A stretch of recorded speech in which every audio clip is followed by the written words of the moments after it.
रोज की तरह आज की सुबह भी सास की गालें और ताने से ही शुरू हुई। राधा रोज रोज झगड़े से तंग आ चुकी थी, लेकिन वह और कर भी क्या सकती थी। उसे तो सुनना था। वह चुपचाप सास ससुर और पड़ोसियों के ताने सुनती और रोती। राधा की शादी राजेश के साथ 6 साल पहले हुई थी। इन 6 सालों में जिन लोगों की शादी हुई थी वो 1-2 बच्चे के माँ बाप बन गए थे, लेकिन राधा अभी तक माँ नहीं बन पाई थी। इसी के चलते उसे बांझ जैसी उपाधि मिल गई थी। राह चलती औरतें भी राधा को तरह तरह के ताने देती और बांझ कहकर चिढ़ाती। राधा को यह सब बहुत खराब लगता, लेकिन वह किस किस किस का मुंह बंद करती। आखिर वे लोग भी तो ठीक ही कहते हैं। राधा सोचती कि मैं क्या करूं, अपना इलाज तो करा रही हूं। डॉक्टर ने लगातार इलाज कराने को कहा है, जो मैं कर रही हूँ, लेकिन जो मेरे वश में नहीं है उसे मैं कैसे कर सकती हूँ। एक दिन पड़ोस का एक बच्चा खेलते खेलते राधा के घर आ गया। बच्चे को देख राधा ने उसे अपनी गोद में बिठा लिया और उसे प्यार से चूमने लगी। जब सास ने राधा को दूसरे के बच्चे को चूमते हुए देखा तो वह फिर फिफर पड़ी। वह उसकी गोद से बच्चे को छीनते हुए बोली, कलमुही, बच्चा पैदा करने की तो ताकत है नहीं, दूसरों के बच्चों से अपना मन बहलाती है। अरे तू क्यों डालती है अपना मनहूस साया दूसरे के बच्चों पर? तू उस बंजर जमीन की तरह है जहाँ फसल तो दूर घास भी उगना पसंद नहीं करती। जब राधा ने सास की बातें नहीं सुनी गई तो वह अपने कमरे में जाकर अंदर से दरवाज़ा बंद कर रोने लगी। रात को राजेश आया, पर राधा ने रोते हुए सारी बात उसे बताई दी और बोली, मैं बड़ी अभागिन हूँ, मैं किसी की भी इच्छा पूरी नहीं कर सकती। ऊपर से मुझ पर बांझ होने का धब्बा भी लग चुका है। राधा की बातें सुन राजेश ने कहा, तुम माँ की बातों का बुरा मत मानो, उन्हें ऐसा नहीं कहना चाहिए। हर माँ बाप की इच्छा होती है कि उनके परिवार को आगे बढ़ाने वाला उनके रहते हुए ही आ जाए। तुमसे यह इच्छा पूरी नहीं होते देख कर माँ तुमसे उल्टी सीधी बातें बोलती है। तुम चिंता मत करो, तुम्हारा इलाज चल रहा है, तुम ज़रूर माँ बनोगी। राधा बोली, मेरी एक सहेली थी, वह भी बहुत दिनों बाद माँ बनी थी। माँ बनने में देर होते देख जब उसने अपना इलाज कराया तो जांच में उसमें कोई कमी नहीं पाई गई।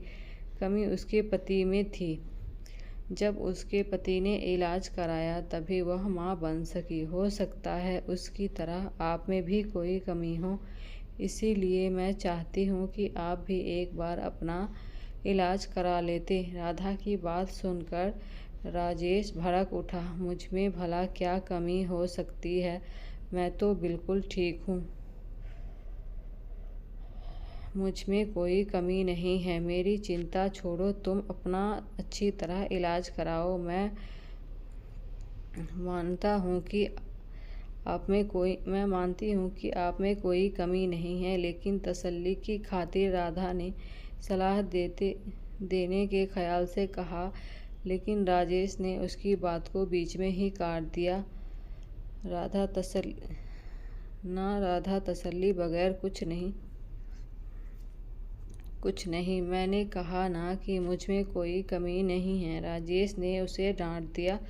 पति के भड़के मिजाज को देख राधा ने चुप रहना ही उचित समझा।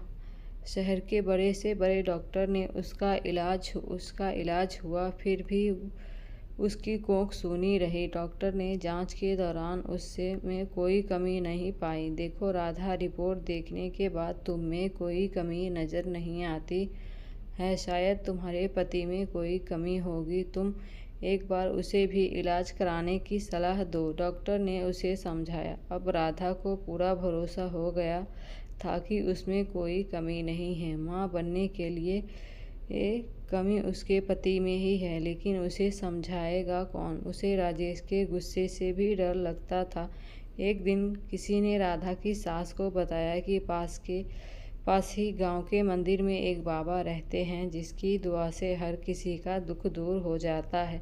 सास ने यह बात आकर अपने बेटे को बता दी और राधा को बाबा के पास भेजने को कहा। रात को राजेश ने राधा से कहा, कल तुम मंदिर चली जाना। ठीक है, मैं चली जाऊंगी, लेकिन मैं डॉक्टर के पास गई थी। डॉक्टर ने मुझ में कोई कमी नहीं बताई, इसलिए मैं चाहती हूँ कि आप भी एक बार अपना। डरते डरते राधा कह रही थी, लेकिन राजेश ने उसकी बात काट कर अनसुना कर दिया। राधा, मैं कहीं नहीं जाऊंगा, तुम कल मंदिर में बाबा के पास चली जाना। ऐसा कहकर राजेश सो गया। राधा ने भी अपने माथे पर लगा बांझपन का धब्बा मिटाने के लिए बाबा के पास जाकर उनसे दुआ लेने की सोच ली। दूसरे दिन सुबह नहाकर वह बाबा के पास चली गई। मंदिर में लगी भीड़ को देखकर उसे भरोसा हो गया कि वह भी बाबा की दुआ पाकर माँ बन सकती है। राधा बाबा के पैर पर गिर पड़ी और कहने लगी, बाबा मेरा दुख दूर करे, मैं 6 साल से बच्चे का मुंह देखने के लिए तड़प रही हूँ। उठो बेटी, निराश मत हो, तुम्हें औलाद का सुख जरूर मिलेगा, लेकिन इसके लिए तुम्हें महामारी होने के बाद यहाँ 4 दिनों तक रहकर लगातार पूजा करनी होगी। ठीक है बाबा, मैं ज़रूर आऊँगी। राधा खुशी से घर गई। घर आकर उसने सारी बातें अपने पति को बताई। मैं कहता था ना कि जो काम दवा नहीं कर सकती, कभी कभी दुआ से भी हो जाती है। बाबा की दुआ पाकर अब तुम ज़रूर माँ बनोगी, ऐसा मुझे भरोसा है। तुम ठीक समय पर बाबा के पास चली जाना। राजेश ने खुश होते हुए कहा। राधा अब बेसब्री से महामारी होने का इंतज़ार करने लगी। कुछ दिन बाद उसे महामारी हो गई। महामारी पूरी होने के बाद राधा फिर बाबा के पास गई। उसे देखते ही बाबा ने कहा, बेटी, जैसा कि मैंने तुम्हें पहले ही कहा था कि यही रहकर 4 दिनों तक लगातार पूजा करनी पड़ेगी, तभी तुम माँ बन सकोगी। जी बाबा, मैं रहने के लिए तैयार हूँ। राधा ने कहा, ठीक है, अभी तुम अंदर चली जाओ। रात से तुम्हारे लिए पूजा करनी शुरू करूँगा। अपनी चाल को कामयाब होते देख बाबा मन ही मन खुश होते हुए बोला। रात को बाबा ने राधा से कहा, बेटी, इस पूजा के दौरान कोई भी देवता खुश होकर तुम्हें औलाद दे सकता है, इसके लिए तुम्हें सब कुछ चुपचाप सहन करना पड़ेगा, नहीं तो तुम कभी माँ नहीं बन पाओगी। जी बाबा, मैं सब कुछ करने को तैयार हूँ, बस मुझे औलाद हो जाना चाहिए। राधा का इतना कहने के बाद बाबा ने उसे एक कोठरी में ले गए जहाँ हवन कुंड बना हुआ था। उसमें आग जल रही थी। बाबा ने उसे वहीं पर बिठा दिया और वह भी बैठ गया। जाप करने लगा। कुछ देर तक जाप करने के बाद बाबा ने कहा, राधा, देवता मुझ पर समा चुके हैं। वह तुम्हें औलाद का सुख देना चाहते हैं, इसलिए तुम चुपचाप अपने बदन के सारे कपड़े उतार दो और औलाद पाने के लिए मेरे पास आ जाओ। वह तुम्हें दुआ देना चाहते हैं। राधा ने यह सोचकर कि बाबा में देवता समा चुका है और देवता जो कभी बुरा नहीं करते, गलत नहीं करते, इसलिए